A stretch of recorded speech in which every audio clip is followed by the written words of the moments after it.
రేవంత్ రెడ్డి పరిపాలన కావచ్చు, లేదంటే దీనికి సంబంధించిన హైడ్రా కావచ్చు, రైతు బంధు కావచ్చు, రైతు భరోసా కావచ్చు, మళ్ళీ ఇంకోటి 2 లక్షల రుణమాఫీ కావచ్చు, మొత్తానికి ఏ విధంగా ఉందన్న?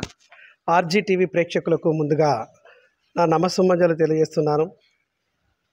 గత ప్రభుత్వానికి ఈ ప్రభుత్వానికి పోల్చుకొని చూస్తే ప్రజలు ఎంత అస్తవ్యస్తమై దుర్భర జీవితం అనుభవిస్తాలో, ఎందుకు ఈ ప్రభుత్వానికి ఓటేస్తిమిరా దేవుడా అని చెప్పేసి అన్నమో రామచంద్ర అన్నట్టుగా ప్రతిరోజు ప్రతి నిత్యము ప్రతి విషయంలో కూడా రాజీపడి అయినా కూడా ఇప్పుడొస్తుంది అప్పుడొస్తుంది, ఈ సాయం ఆ సాయం అందుతుంది అని చెప్పేసి కొండంత ఆశలు పెట్టుకొని ప్రభుత్వానికి గెలిపిస్తే తినడానికి తిండి లేకుండా కూడా ప్రభుత్వం పింఛన్ల రూపంలో అయితేంది, రైతు బంధు విషయంలో అయితేంది, రుణమాఫీ విషయంలో అయితేంది, ప్రభుత్వం చిత్తశుద్ధి లేకుండా అక్షరానికి అర్థం లెక్క ప్రతి మినిస్టర్ ఒక కాంగ్రెస్ ప్రభుత్వము కోటి అబద్ధాలు చెప్పి గద్దెనెక్కింది. ముఖ్యంగా మాత్రము ప్రభుత్వం మేము ఎప్పుడైతే పరిపాలన కొనసాగిస్తామో అధికారాలకు వస్తామో అని చెప్పి 2 లక్షల రూపాయలు డిసెంబర్ 9వ తారీఖే ప్రజలందరికీ కూడా ఎలాంటి కండిషన్స్ లేకుండా ప్రతి ఒక్కరు రుణం తీసుకోండి, డిసెంబర్ 9వ తారీఖు రోజు మేము వస్తున్నాం, ప్రమాణ స్వీకారం చేస్తున్నాం, వెంటనే 2 లక్షల రూపాయల రుణమాఫీ మీద సంతకాలు పెట్టి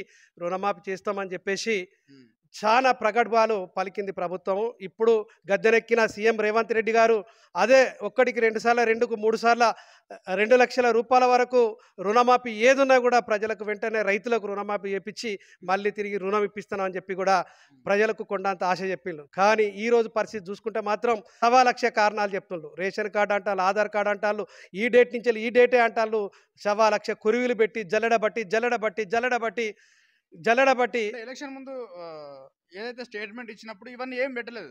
ఎలాంటి ఎలక్షన్ మేనిఫెస్టోలో 2 లక్షల రూపాయలు రైతులకు తీసుకున్న రుణాన్ని మాఫీ చేస్తామని చెప్పేసి చెప్పిళ్ళు, కానీ ఎలాంటి కొరివీలు పెడతానని చెప్పేసి మాత్రం ఏ మేనిఫెస్టోలో చెప్పాలి, ఏ ఉపన్యాసంలో చెప్పాలి, ఏ నాయకుడు కాంగ్రెస్ నాయకుడు ఏ నాయకుడు సిగ్గుశర ఉన్న నాయకుడు ఏ నాయకుడు కూడా ఎక్కడ ప్రస్తావించలే. కానీ ఇప్పుడు మాత్రం మినిస్టర్లు కానీ ఎమ్మెల్యేలు కానీ అదే సీఎం రేవంత్ రెడ్డి కానీ 1,00,000 కొరివీలు పెడుతున్నారు, 1,00,000 ఇబ్బందులు పెడుతున్నారు.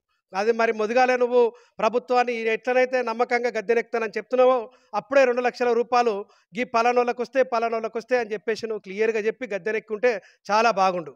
కానీ ప్రజలు ఇలాంటి ఆశకు లోనై రుణాలు తెచ్చుకొని కాలం సరిగా లేకుండా కరెంటు సరిగా నువ్వు ఇవ్వకపోతే పంటలు సరిగా లేక రుణమాఫీ అయినా కూడా ఎంతో కొంత చేదోడు వాదోడుగా రైతులకు ఉపయోగపడుతుందని చెప్పేసి రైతులు భరోసా పడి నమ్మకంతో పంటలు వేసుకొని బ్రతుకుదామని చెప్పేసి ముందుకు ఆశను కొనసాగిస్తుంది.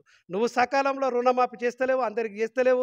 దీనికి నిరుత్సాహపడి రైతులు ఎంతోమంది కూడా ప్రాణాపాయ స్థితిలోకి తీసుకొచ్చుకుంటారు, టవర్లు ఎక్కుతారు, సూసైడ్ చేసుకుంటారు, విషపూరితమైన మందులు తాగుతుండ్రు, కుటుంబాలే నిరుత్సాహపడి బ్రతుకు గింతే దేవుడా అని చెప్పేసి కొనసాగిస్తున్నారు. చాలామంది కూడా చస్తుళ్ళు.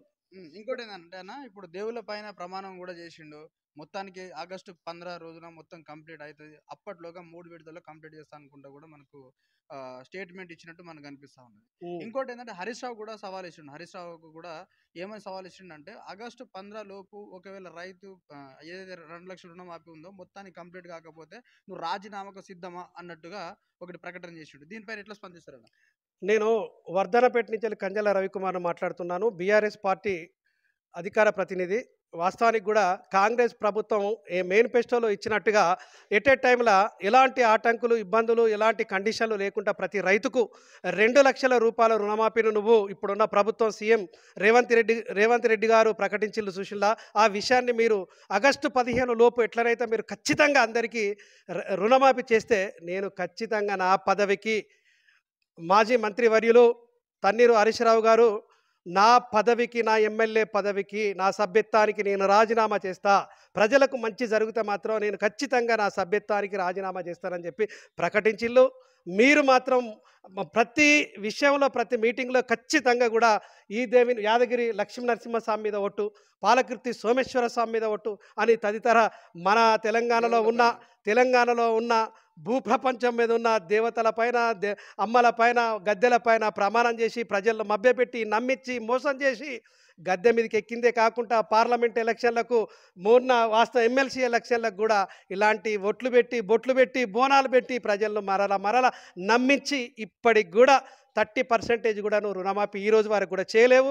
100% కూడా రుణమాఫీ చేసిందని చెప్పేసి ప్రతి ఒక్క కాంగ్రెస్ మంత్రి, ముఖ్యమంత్రి, ఎమ్మెల్యే గారు ఎక్కడ ఉన్నా కూడా అది చెప్తా ఉన్నారు. అది అసత్యము. ఖచ్చితంగా కూడా మీరు రుణమాఫీ చేస్తే మాత్రం హరీష్ రావు గారు ఎప్పుడో రాజీనామా చేసేటోడు.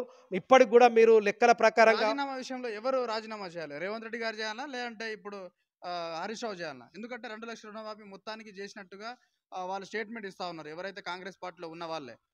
సో ఖచ్చితంగా మంచి ప్రశ్న అడిగిల్లో.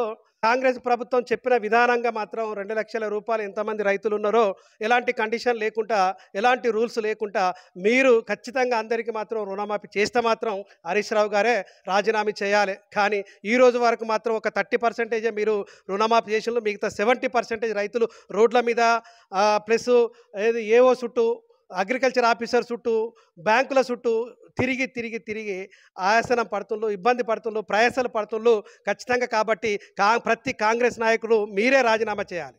రైతుల కోసం మీకు తాకుతుంది, అది తాకొద్దు అనుకుంటే రాజీనామా చేయాలి. లేదనుకుంటే మాత్రం మీరు దేవుళ్ళ మీద ప్రమాణం చేసిండ్రు, ప్రజలకేదో మంచి చేద్దామని చెప్పి గద్దెనెక్కిళ్ళు.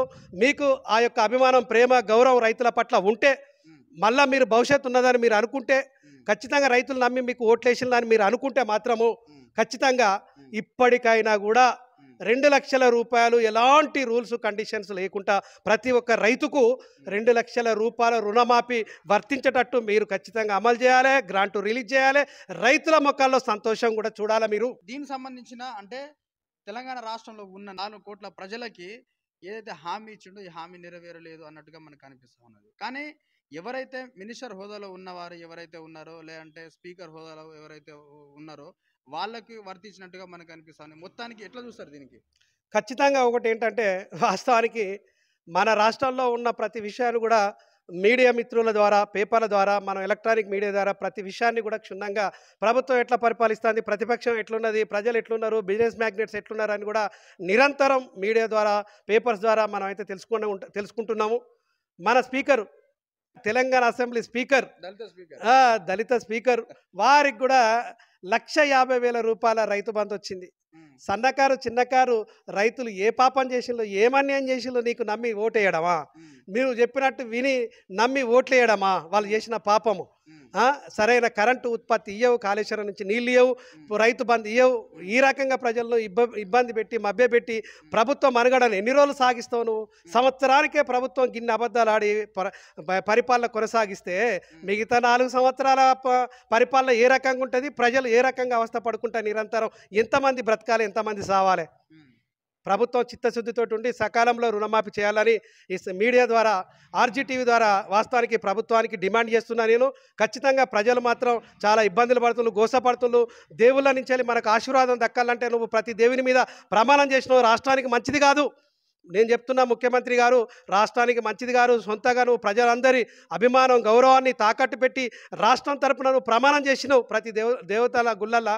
కాబట్టి రైతుల పట్ల చిత్తశుద్ధి ఉంటే, దేవుళ్ళ మీద మమకారం ఉంటే, ఆ దేవుళ్ళ ఆశీర్వాదం నీకు కావాలనుకుంటే రైతులందరికీ 2,00,000 రూపాయలు వెంటనే రుణమాఫీ చేసి రైతుల ముఖంలో సంతోషం చేయాలని సందర్భంగా ప్రభుత్వానికి నేను ఒక డిమాండ్ చేస్తున్నాను.